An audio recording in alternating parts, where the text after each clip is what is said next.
Welcome back to our channel. Today I'd like to talk to you about our trip to Plopsaland. Now, Plopsaland is in Belgium, and we had just a great time at this Studio 100 park.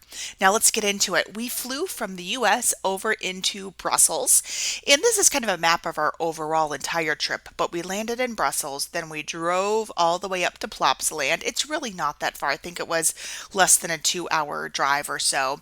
We stayed there for a few days, and then we went to Ghent. Stayed there for 2 nights. We ended up then going to a place called Efteling, which is another park, and Bergen-Belsen, which is kind of like a zoo that we walked through. And I will have videos that talk through all of those as well. And then we came back and ended our trip in Brussels, and then that's where we flew out of. But today, I'd like to talk to you specifically about Plopsaland. It was just such a great experience. Now, the first thing that you'll want to do is go to their website. They've got a really good website. You can make sure you click and look at it in an English version. But on the website, this is where you can book hotels. Now, we stayed at the Plopsaland Theater Hotel. They also have the Plopsaland Village, which is quite new. So that those are also options. The theater room was definitely met our expectations. It fit our family of four really nicely. We have two little kids, so one slept in the bunk bed. We had a pack and play. My husband and I were in the bed there, and it worked out great. The location is also prime. The Plopsaland Hotel has a private entrance to, or the theater hotel has a private entrance to Plopsaland. So every morning you do not have to wait through lines in order to get into the park. Now, when you are booking, you also have options to book a boarding package, which essentially is, breakfast and dinner. I would highly recommend that. The town that Plopsaland is in, there's not a whole lot to do outside of the town. There's a grocery store. We went to get some milk and some veggies and fruits just for snacks, but you will want to eat breakfast and dinner at the hotel. So I do recommend that board package. And then your room typically, if you select, I guess, will also include tickets to the park. So that's why you might see a little higher of a rate than you would expect at just a standard hotel. Number one, you're paying for convenience because you have your own private entrance. It's located right on the park. And then you also have tickets to the park, and then you can elect the board package, which will include breakfast and dinner. Now, also in the packages, you will have access to Aqua World or Aqualand, which is really neat. But you do need to make sure that you have a tight fitting swimsuit for that. Now, the Plopsaland Hotel, I mean, it's got a really neat entrance. It's got a stage there. It's got all of the characters. If you look up into this grand theater entrance, so I would really highly encourage you to stay at this hotel if you are wanting to spend more than one day at Plopsaland. And the whole Plopsaland is large enough that if you do Plopsa Aqua, and Plopsaland allow 2 days for that entire journey. When you're staying at Plopsaland, you will also, like I said, you have the option for a dining package. The dining package is great because it has characters like Maya the bee and Boomba that come around to your table, and you are able to just kind of have one-on-one time with them. Next, make sure you download the Plopsaland app. This is, unfortunately, you can only get it in two different languages, so it makes it a little bit difficult for English speakers, but it will help you navigate throughout the park. So make sure you download that, and now we'll look at, okay, what does the Plopsaland app actually look like? Here you'll see it shows attractions. It shows you where food and beverage is located. It shows you what show times are happening. It even shows like wait times that you can expect for different shows and different rides throughout the entire park. Now, Plopsaland is far more than just Boomba and Maya the bee.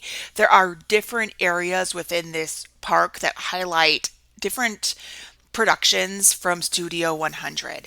So you'll see a Vicky the Viking land. You'll also see a whole Maya the Bee land, a whole Boomba land. Then there's also petting zoos that you'll walk through and a whole kind of medieval Viking world and a Cinderella type world. Now, as we get into, I'll show you just snippets of kind of what some of these rides looks like next in our rides and attractions section. All right, now we're in Maya the Bee world here. This is an indoor experience. So if the weather's not too great, this is perfect. All ages are for Maya the Bee. They've got rides, playgrounds, a ball pit, a huge slide, Maya shows, gift shops, face painting, and of course dining options there.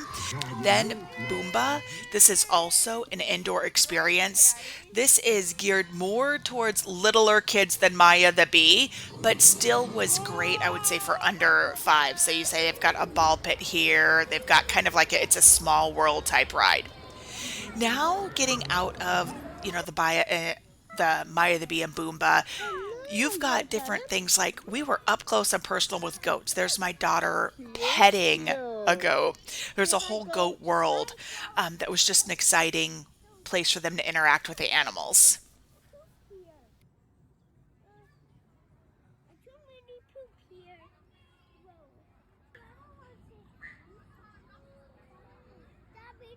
And then there's rides like this is a kind of an outdoor carousel type thing where instead of riding on horses, they ride on kind of medieval animals, pigs and reindeer and chickens and just kind of just fun things that you don't see often.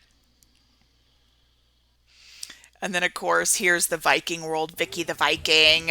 It was kind of cold when we were there, so these rides weren't full by any means, and we actually didn't go on any water rides. But in the Viking world, there's restaurants. You could see it's just the decor is phenomenal.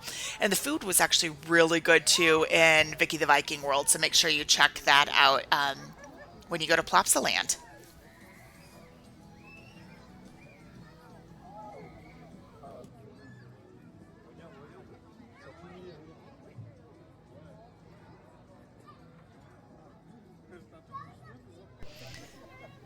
And then in the princess world, my daughter just loved the teacups ride. So my poor husband, he probably went on the teacups probably 10 times in a row. Bless his heart.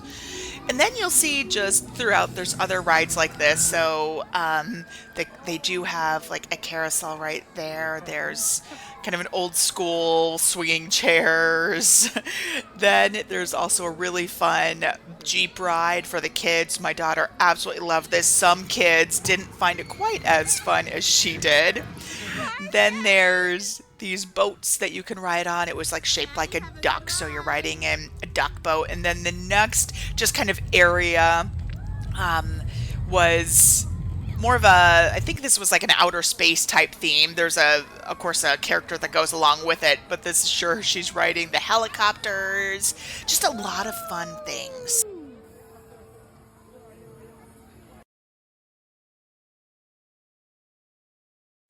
Let's get into food and beverage, so meals at Plopsaland. Now, as I mentioned before, got the board package, so it included breakfast.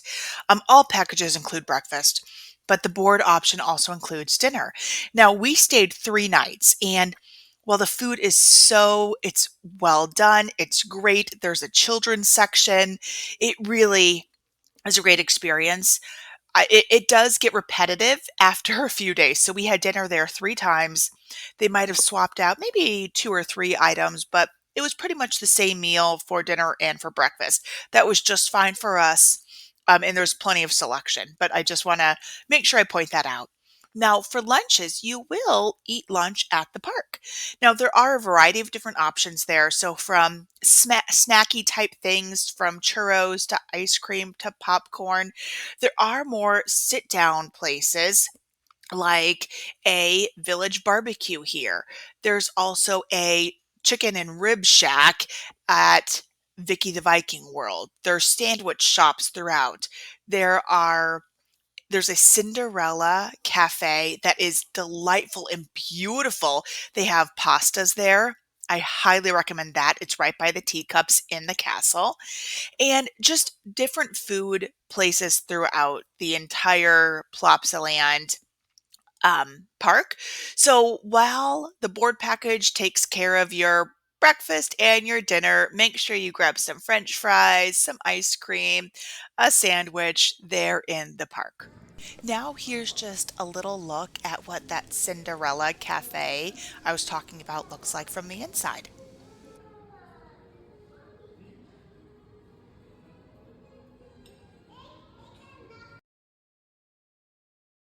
Now, there are a few things you'll want to do to prepare for Plopsaland. So, if you are or you live in the US, where I do, Maya the Bee and Boomba and some of the Studio 100 characters aren't things that we see every day. So, get on YouTube, look those up, start playing some of those cartoons for your kids so that they can get familiar with the characters. That will just enhance the overall experience for your entire family. Other things are this is a park, just like, Universal Studios or Disney World. So you will need your stroller. While you can rent them there, um, I encourage you to bring yours if you're going to use it for other aspects of your trip. I also recommend bringing a blanket if it's cold outside. Make sure you've got something to cover up the kiddos with while you're moving around in the stroller. And then, of course, just come prepared for weather. So like you will for your trip anyway, but make sure you're packing jackets and raincoats and things like that. Dress for the park similar to any sort of amusement park where you're going to be doing a lot of walking. Comfortable shoes for everybody in the crew, and a layered approach so that you can take things off or put them on as weather requires. Well, now that that wraps up this video on Plopsaland in Belgium, leave your comments in the video on what you'd like to know about Plopsaland. I'm happy to answer those. And make sure you like and subscribe for all future videos. We have some really exciting travel coming up this fall, winter, and spring.